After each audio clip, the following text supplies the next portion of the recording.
या सापामध्ये न्यूरोटॉक्सिक नावाचं विष असतं.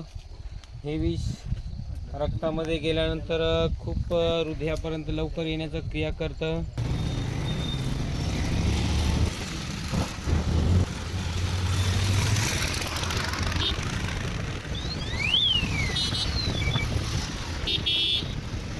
बघा इथं एक हौदामध्ये कशामध्ये साप पडलेला आहे. संगमनेर येथील सरपंच दादांनी मला कॉल केलेला होता.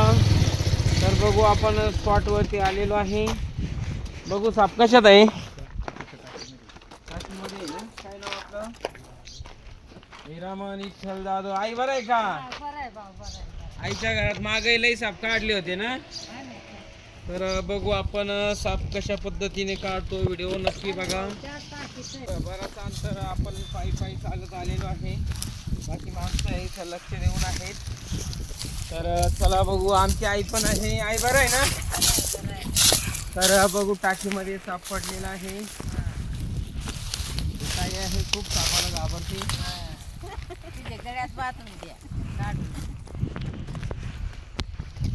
Oh my God. मित्रांनो बघा आपण जो साप बघताय भारतातील 4 अत्यंत विषारी सापांपैकी एक असणार इंडियन स्पेक्टिकल कोब्रा भारतीय नाग आहे. बघा या सापामध्ये न्यूरोटॉक्सिक नावाचं विष असतं. अत्यंत हे विष रक्तामध्ये गेल्यानंतर खूप हृदयापर्यंत लवकर येण्याचं क्रिया करतं.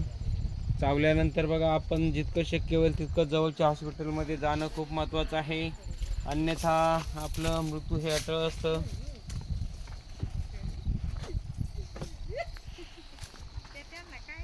तर या सापाची ओळख सांगायची म्हटली तर हा जो साप आहे पिल्ल न घालता अंडे घालतो. अंड्यानंतर काही दिवसातून आपोआप पिल्ल जन्माला येत असतात. बघा उन्हाळ्यामध्ये या सापाचं मीटिंग पिरियड चालू असतं.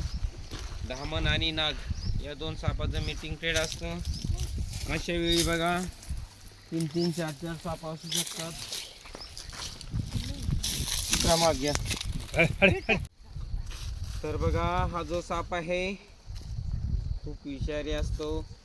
आपण बिना माहिती बिना प्रशिक्षण जवळ जाण्याचा प्रयत्न करू नका. आणि जर साप जर मारला तर 1972च्या कायद्यानुसार साप मारणं हा गुन्हा आहे. सापांना पण आरक्षण भेटलेलं आहे. तर बघा अशी चूक तुम्ही करत असाल तर जेलची हवा खावं लागेल. तर बघू या सापाला आपण कोणत्याही प्रकारची इजा आणि नुकसान न होता तर इथे का बरणीमध्ये पॅक केलेलं आहे. आणि काही वेळा त्याचं निसर्गाच्या दिशेने जंगलामध्ये रिलीज करणार आहे. पावसाचं पण वातावरण झालेलं आहे. तर नक्की व्हिडिओला एकदा लाईक, मित्रांसोबत शेअर आणि सबस्क्राईब करायला विसरू नका. बघा आपण एक जीव वाचवला. कसं वाटलं तुम्हाला. काढला नसता तर अवधात मेला पण असता. मला कमेंट करून नक्की सांगा. बेल आयकॉन पण ऑल करा.